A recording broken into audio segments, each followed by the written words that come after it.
سيدنا وحبيبنا محمد وعلى آله وصحبه أجمعين. برادران و خواهران عزیز و گرامی تاجیک،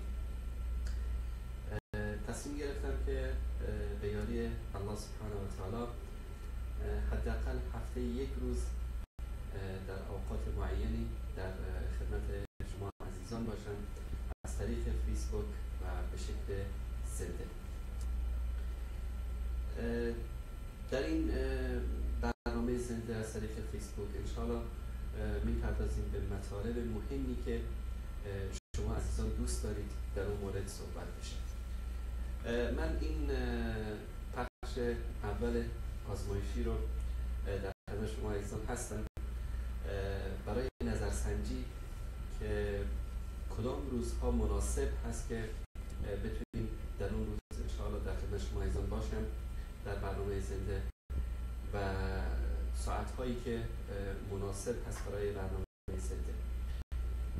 روزهای شنبه و یک شنبه و دوشنبه در این روزها میشه که انشاءالله در خدمت شما عزیزان باشن. از این 3 روز دوستان اگر لطف بکنن در این نظرسنجی شرکت بکنن و یکی از این روزها انتخاب بکنن که در اون روز انشاءالله در خدمت شما عزیزان باشیم. وقتی که برای من مناسب هست بین ساعت 7 شب تا 9 شب به وقت تاجیکستان است. امیدوارم که دوستان عزیزمون این رو هم ذکر بکنن در این نظرسنجی که آیا این وقت مناسب هست یا خیر، یا اگر اوقات دیگری رو پیشنهاد میکنن انشاءالله سعی میکنیم که با هماهنگی دوستان در اون موقع در خدمت شما عزیزان باشیم. در این برنامه زنده انشاءالله از طریق فیسبوک ما دوست داریم که مسائلی که مهم هست برای عزیزانمون در تاجیکستان در اون مورد صحبت بکنیم. اگر عزیزان در کامنت هایی که می نویسند لطف بکنن و موضوعاتی که مهم هست برای تاجیکستان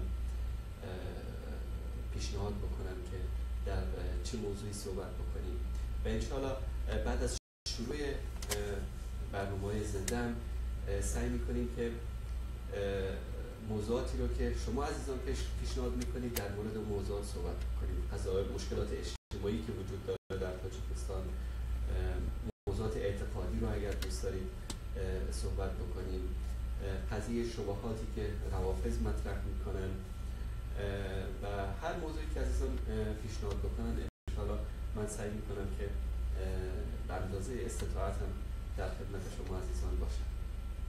انشاءالله امیدوارم که الله سبحانه و تعالی به من توفیق بده که در این برنامه زنده از طریق فیسبوک در خدمت شما عزیزان باشم و الله سبحانه و تعالی این سعی و تلاش ما را که خاص به خاطر رضای او تعالی است در میزان حسناتمون قرار بده. انشاءالله من منتظر نظرات تک تک شما عزیزان هستم و امیدوارم که در زودترین فرصت بتوانیم که در خدمت شما عزیزان باشیم و انشاءالله هم شما عزیزان استفاده بکنید و هم ما استفاده بکنیم از شما عزیزان و بزرگواران. الله سبحانه و تعالی